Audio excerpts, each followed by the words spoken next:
बच्चों, आप सब कैसे हैं? आज हम प्रीवियस अध्ययन के पाठ 9 मोरनी के जंगल का भाग 2 करेंगे। जैसा कि बेटा हमने इस पाठ के भाग 1 में पढ़ा कि अंबाला के एक सरकारी स्कूल के बच्चों ने भ्रमण का कार्यक्रम बनाया। उनके अध्यापक उन्हें मोरनी की पहाड़ियां दिखाने के लिए लेकर गए हैं। तो चलो बच्चों, आगे बढ़ते हैं और देखते हैं बच्चों ने वहां और क्या-क्या देखा। आगे का पाठ साथ मिलकर शुरू करते हैं। हिरन के झुंड। तभी हमने हिरणों को झुंड में दौड़ते हुए देखा। मैं तो उछल पड़ा। मैंने गार्ड से पूछा, यहाँ और कौन से जानवर रहते हैं?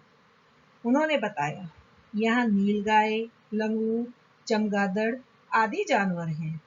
कभी कभी तेंदुआ भी दिख जाता है। यह सुनकर मुझे पहले तो थोड़ा डर लगा, फिर ध्यान आया कि मैं यहाँ अकेला नहीं हूँ। तब बेटा जब वो जंगल में घूम रहे थे तो एक बच्चे ने गार्ड अंकल से पूछा कि यहाँ पर जब उन्होंने हिरणों के एक झुंड को देखा तो बच्चे बहुत खुश हुए। उन बच्चों में से एक बच्चे ने पूछा कि यहाँ पर और कौन कौन से जानवर आ जाते हैं, देखने को मिलते हैं। तो गार्ड ने पूरी जानकारी देते हुए, क्योंकि गार्ड वहां रहता था, उसको पता था सारा, तो उसने बच्चों को बड़े ही अच्छे ढंग से बताया कि यहाँ पर बंदर, उल्लू, जैसा कि आप चित्र में भी देख रहे हो आपके सामने, हिरन, नीलगाय, बहुत सारे जानवर यहाँ देखने को मिल जाते हैं। अब आगे गार्ड अंकल क्या कहते हैं, चलो पढ़ते हैं।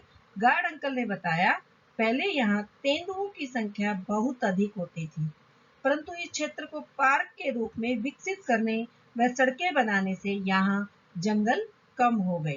इसलिए तेंदुए भोजन की तलाश में जंगल से बाहर आ जाते हैं और कभी-कभी मारे जाते हैं। तो आपने देखा कि पहले बताया गार्ड अंकल ने कि यहाँ पर बहुत ज्यादा तेंदुए होते थे, लेकिन जब इसको पार्क बनाया, पार्क बनेगा तो वहां आने जाने के लिए रोड भी बनानी पड़ेगी, सड़क भी बनानी पड़ेगी, और जब ज्यादा संख्या में लोगों का आना जाना हुआ तो तेंदुओं की संख्या पर इसका बहुत असर पड़ा, क्योंकि वो कई बार बाहर उन्हें खाने के लिए बाहर निकलना पड़ता था, या तो वो किसी गाड़ी के सामने आ जाए या जैसे किसी को नुकसान पहुंचा दे। तो इसके जंगल कटने की वजह से उनकी संख्या पर काफी असर पड़ा।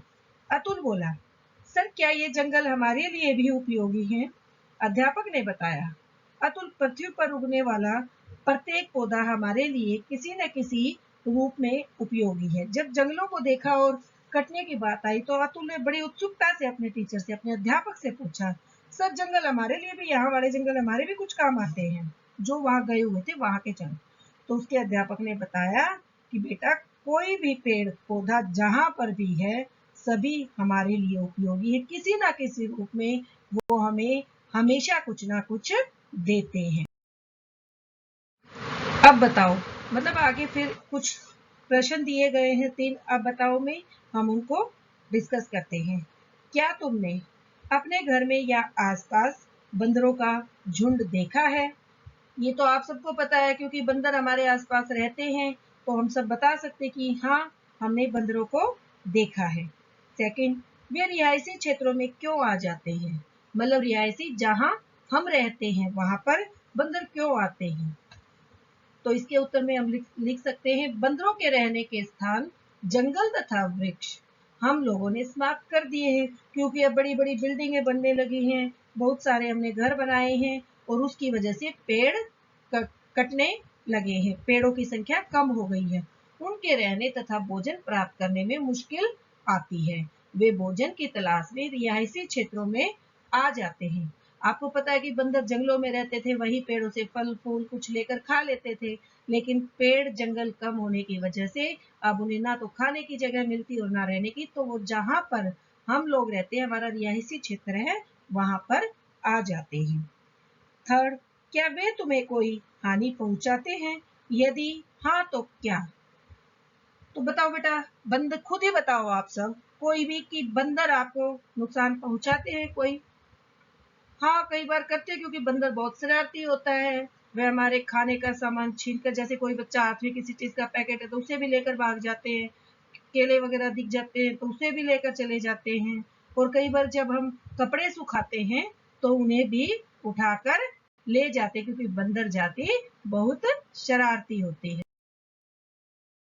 तो चलिए बच्चों, आगे आता है देखो और लिखो, यानी दी गई आहार श्रृंखलाओं में कौन किसको खाएगा, लिखो। आपके सामने एक पिक्चर है जिसमें कुछ पशुओं को, पक्षियों को या कुछ खाने की वस्तुओं को दिखाया गया है। तो इनको देखकर एक आपके सामने पूरी लाइन श्रृंखला बनाई गई है। इससे आपको अंदाजा हो सकता है कि कौन सा पशु किसको खाकर अपना पेट भरता है, किसका क्या भोजन है।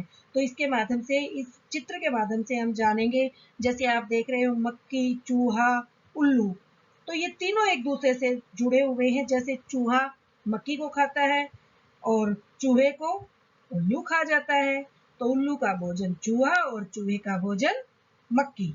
इसी तरह सेकंड है, आपको गाजर दिखाई दे रही है, एक सुंदर सा खरगोश है, लोमड़ी है और शेर दिख रहा है। तो आपको पता है कि खरगोश गाजर खाता है और खरगोश को लोमड़ी खा जाती है और लोमड़ी को बेचारी को शेर खा जाता है।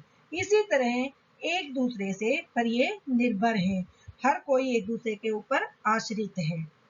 थर्ड चलते हैं, आपको घास दिखाई दे रही है, एक कीट जैसे उड़ते हुए आपने देखे होंगे, छोटे छोटे कीट पतंगे होते हैं। फिर एक मेंढक दिखाई दे रहा है, एक आपको उसके बाद सांप दिखाई दे रहा है और उसके बाद एक बाज भी दिखाई दे रहा है। तो अब इनमें से घास को कौन खाएगा? कीट पतंगे जो उड़ते हैं वो घास को खाकर अपना पेट भरते हैं। और जब कीट पतंगे होते हैं, आपने कई बार देखा है, मेंढक मुंह में पकड़ के बार वो फड़फड़ फड़फड़ करके छुड़ाने की कोशिश करते हैं, आपने सबने देखा होगा। तो कीट को कौन खाता है? मेंढक। लेकिन मेंढक को भी कोई ना कोई खाने वाला होगा। मेंढक को खा जाता है सांप। सांप का भोजन मेंढक होता है। उसके बाद अब सांप के का भी कोई ना कोई तो शिकार कर ही लेता होगा। जैसे आपको पता है बाज, बाज जो है वो सांप को खाकर अपना पेट भरता है। तो आपने देखा इस श्रृंखला के माध्यम से कि कैसे हर जीव जंतु एक दूसरे पर निर्भर है। अगर ये आप जमीन पर ना हो, धरती पर, तो पशु जीव जंतुओं का आसरा ही खत्म हो जाएगा। अब आगे बेटा, आपने जो पहले चित्र में देखकर श्रृंखला देखी है, उसी के बाद आगे कुछ प्रश्न और दिए गए हैं।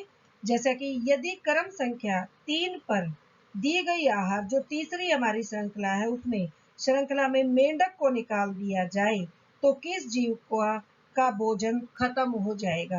आपने तीसरी लाइन में देखा था कि एक चित्र था जिसमें घास, कीट, मेंढक, सांप और बाज को दिखाया गया था। तो इसमें से ये कह रहा है प्रश्न में कि आप मेंढक को हटा दीजिए तो किसका भोजन खत्म? मेंढक को कौन खाता है? सांप। तो सांप का भोजन खत्म हो जाएगा। आगे चलते हैं, यदि सांप को निकाल दिया जाए तो किस जीव की संख्या बढ़ेगी, किस जीव की संख्या घटेगी? मतलब सांप को हटाना है आपने, सांप को हटाएंगे तो सीधी सी बात है कि सांप का भोजन मेंढक है, मेंढक की जान तो बच जाएगी, तो मेंढकों की संख्या अधिक हो जाएगी। और बाज की संख्या, सांप को कौन खाता है? बाज। जब सांप ही नहीं होगा तो बाज को भोजन कहां से मिलेगा?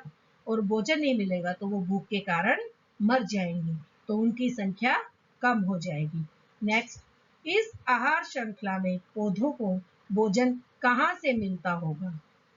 कहां से मिलता होगा आपने पढ़ा, उसी के आधार पर आप इसका उत्तर लिख सकते हैं। जैसे पौधे अपना भोजन स्वयं बनाते हैं। अब आगे आते हैं, ऐसा करो। सामने दिए चित्र को देखो और लिखो। आपको सामने एक चीज, इसका कहने का अर्थ है कि सामने जो चित्र दिया गया है उसको देखकर जो नीचे दो प्रश्न दिए गए हैं उनका उत्तर हमें लिखना है, देना है। तो पहला प्रश्न है हमारा, पौधे ने वायुमंडल से क्या लिया और क्या छोड़ा? अब आप सोच रहे हो कि पौधा वायुमंडल से क्या लेता है? पौधा लेता है कार्बन डाइऑक्साइड गैस, जो हम छोड़ते हैं उसे वह ग्रहण करता है। और क्या देता है हमें? तो वो हमारे लिए हमें देता है ऑक्सीजन, यानी हमें सांस देता है, शुद्ध वायु देता है, जिसके कारण हम जीवित रह पाते हैं। नेक्स्ट, पौधे ने भोजन कहाँ बनाया, मतलब जो पौधे का भोजन है उसने अपना भोजन कैसे कहाँ बनाया। पौधे ने पत्तों के द्वारा सूर्य के प्रकाश में भोजन बनाया। कैसे? पत्तों के द्वारा, पत्तों के ऊपर जो सूर्य की किरणें पड़ती है, सूर्य का प्रकाश पड़ता है, उन पत्तों के द्वारा ही पौधे को भोजन मिलता है। अब आगे लिखा है चर्चा करो, यानी जो हमने ऊपर पढ़ा है उसका एक प्रश्न दिया गया है, उस पर आपने और हमने मिलकर कुछ चर्चा करनी है, उसके बारे में जानकारी लेनी है। प्रश्न दिया है, यदि पेड़ पौधे न रहें तो समस्त भोजन आहार श्रृंखलाओं का क्या होगा। पेड़ पौधे, यदि पेड़ पौधे ही नहीं होंगे तो आप बताओ आहार श्रृंखला, आपने पीछे देखा पूरी की पूरी आहार श्रृंखला जो बनी हुई थी वो किस पर निर्भर है, पेड़ पौधे पर। उत्तर में हम लिखेंगे बेटा, केवल पेड़ पौधे अपना भोजन स्वयं यानी खुद बनाते हैं तथा अन्य सभी जीव जंतु पौधों पर निर्भर रहते हैं। यदि पेड़ पौधे न रहे तो समस्त आहार श्रृंखलाएं ही नष्ट हो जाएंगी, अर्थात सभी जीव मर जाएंगे। आप देख सकते हो हम हर तरह से पौधों पर निर्भर हैं। पौधे हमारे जीवन का आधार है, चाहे जीव जंतु, सांस लेने वाला जो भी चीज है, उनको सबको कहाँ से भोजन मिलता है, पेड़ पौधों से। तो पेड़ पौधे अपना भोजन स्वयं बनाते हैं और वो हम सबको खाने को देते हैं। इस तरह से हम पूरी तरह पेड़ पौधों पर निर्भर हैं। बेटा आज हम इतना ही लेसन रीड करेंगे क्योंकि लेसन काफी बड़ा है, इसको हम धीरे धीरे कंप्लीट करेंगे। कुछ भाग हमने फर्स्ट वीडियो में कर लिया है, अब हम इसको आज हमने थोड़ा और कर लिया है, बचे हुए लेसन को हम नेक्स्ट वीडियो में करेंगे। और इसका जो फर्स्ट भाग था, अगर आपको कहीं से फिर समझना हो, सुनना हो उसके बारे में, तो आप इसके जो पहले भाग का लिंक है वो हमने डिस्क्रिप्शन बॉक्स में डाल दिया है, आप वहां से देख सकते हैं। अगर बेटा आपको थोड़ी सी भी वीडियो अच्छी लगे तो लाइक शेयर एंड सब्सक्राइब करना ना भूलें। फिर मिलते हैं नेक्स्ट वीडियो में। Bye bye.